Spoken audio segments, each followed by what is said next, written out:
Hey everyone, welcome back to Wix Fix. I hope you're having a fantastic day. My name is Ryan, and in today's video, I'm going to show you how to create a Lightbox menu inside of Wix Studio. And before we get started, I do just want to give a special shout out to the channel members. I really do appreciate your support. If you aren't aware of what a channel member is, you can press that join button down below the video. By becoming a channel member, you get access to videos just like this, but before anybody else. I do typically release these videos quite a bit earlier for channel members, so it could be weeks or months before this video actually gets public on the channel. So by becoming a channel member, you get to see it as soon as I'm done recording and editing. But without further ado, let's go ahead and jump right in. So here I am inside of Wix Studio, and in order to create a Lightbox menu, we first kind of need a way to trigger it. So what I'm going to do is come over to the add panel. I'm going to go to decorative, and we're going to go over to more basic shapes. Inside the search option, I'm going to search lines, and you can see a bunch of these different hamburger menu icons that we can choose.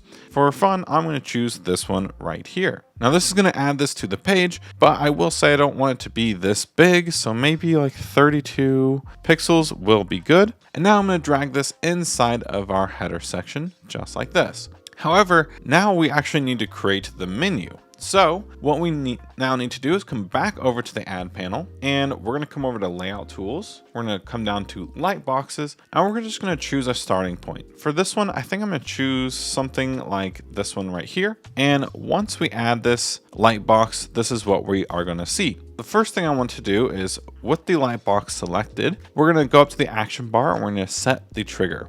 Now, by default, these Lightbox page settings will automatically display the Lightbox. We want to make sure that we turn this off. We don't want the menu to just appear as soon as someone comes to our website. That's not really the best idea. We only want this Lightbox to appear when someone clicks our hamburger menu. So we want to make sure that it does not automatically display itself. So we're going to set the automatic display to no.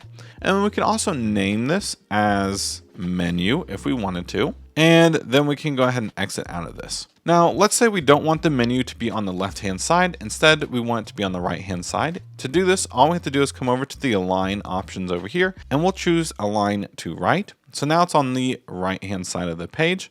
However, another option that we can do is we can actually turn on the advanced sizing. And if we wanted this to take up the full page, we can set the width to be 100%. And again, we would just have to press align to the right. And now this light box is taking up 100% of the page. And that's kind of the vibe I'm going for this. So I'm going to leave it just like that. Now inside of this, I'm just going to go ahead and delete all of the things that come by default inside of the Lightbox menu, because I don't really want those default text elements. And now we can go ahead and start kind of designing and creating our own menu here.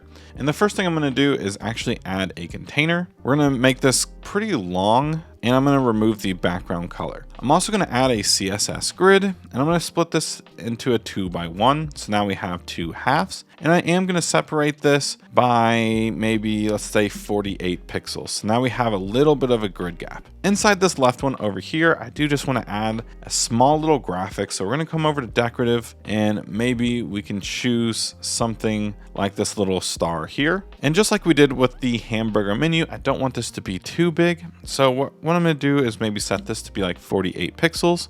I'm going to send this over to the left and middle. And then for this column, I just want to select the column itself and come over to the inspector panel and set the size of this to minimum content. Now, I did just realize a mistake that I made. So I'm going to go ahead and undo this really quickly. I'm going to select this element here, and instead of it being scaled proportionately, I'm going to set the response behavior to fixed. That way it doesn't get bigger or smaller. And now I want to set the column width to minimum content. So now we should have something that looks like this. Inside this right column, I just want to add some large text. So what I want to do is actually head on over to our main page. I'm going to select this text just so I can keep the font relatively the same. And I'm going to go ahead and paste it in here. Now, obviously this text is white, so I'm going to change this to like a black text.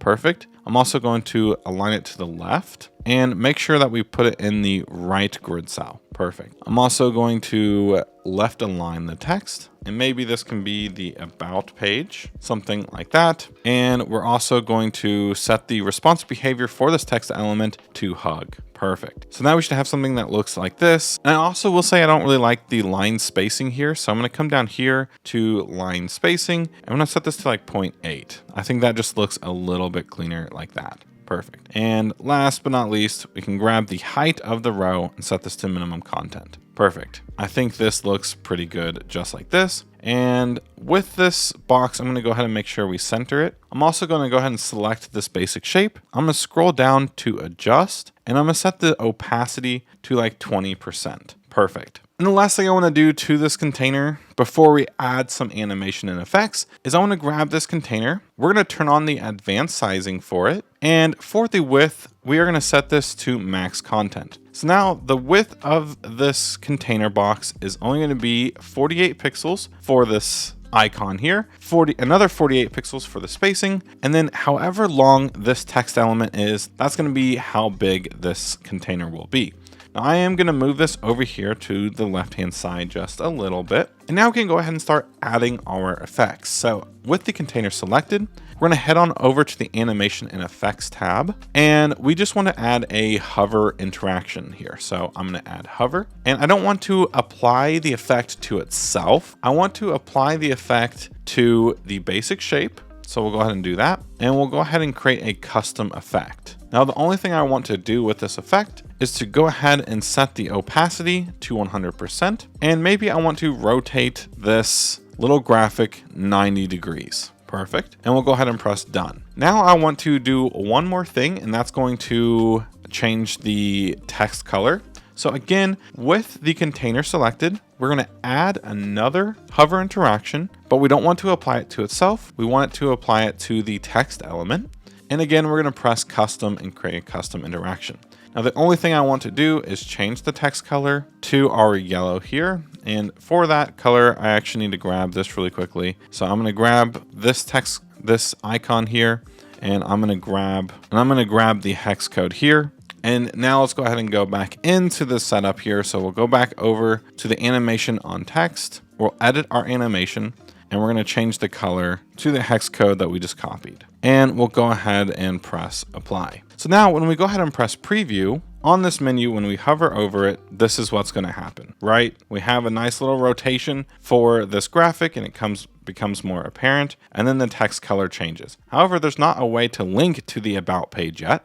So what we're going to do is go back into the editor, and inside this container, what we're going to do is we are going to add a button. So we're just going to add a very basic button. Then for the size, we're going to turn on advanced sizing. And all we're going to do is set this to be 100% width and 100% height. And we're just going to make sure we center it inside of the container. Next, let's change the text, and we're just going to remove it. That way there is no text on this button here. And then all we're going to do is come over to the design tab, and we're going to remove the background color. If there's a border, we'll make sure to remove that.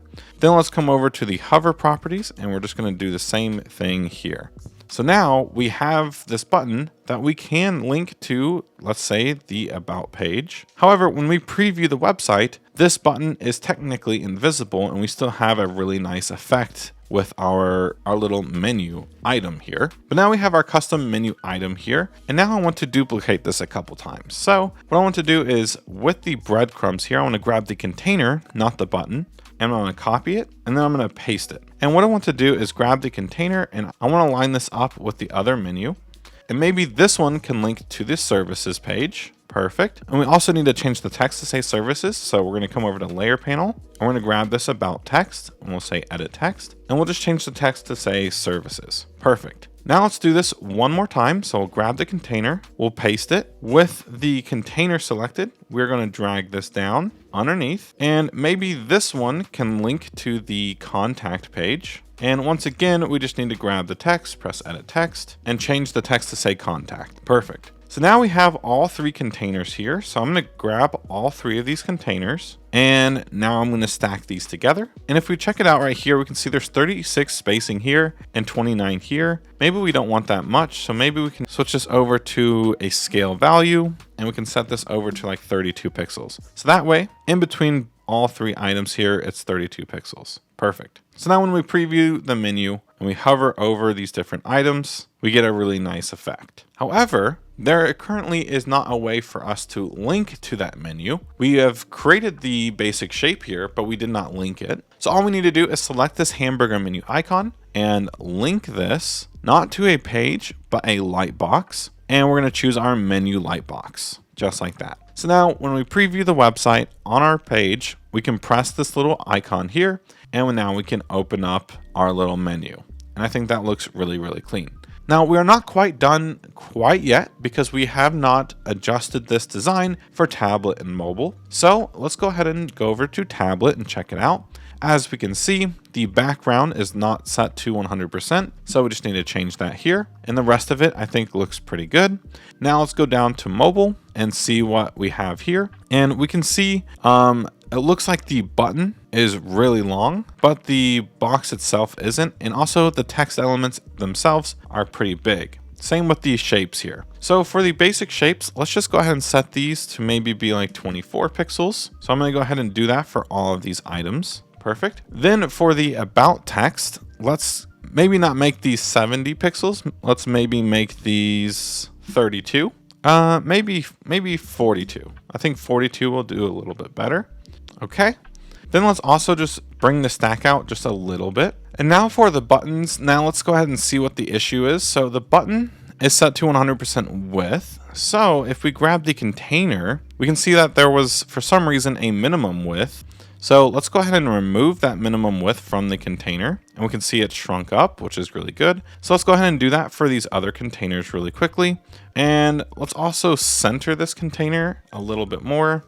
And we can even bring it down just a little bit using Shift and the down arrow key on the keyboard. So now this would be the menu for the mobile device. And honestly, we could even add a little bit more spacing here on mobile to maybe like 16 pixels might be a little bit nicer. But that's basically gonna wrap it up for today's video. If you all did enjoy, please consider giving this video a like and subscribing to the channel for more Wix and Wix Studio content coming out really soon. Thank you all again, and I will see you on the next one.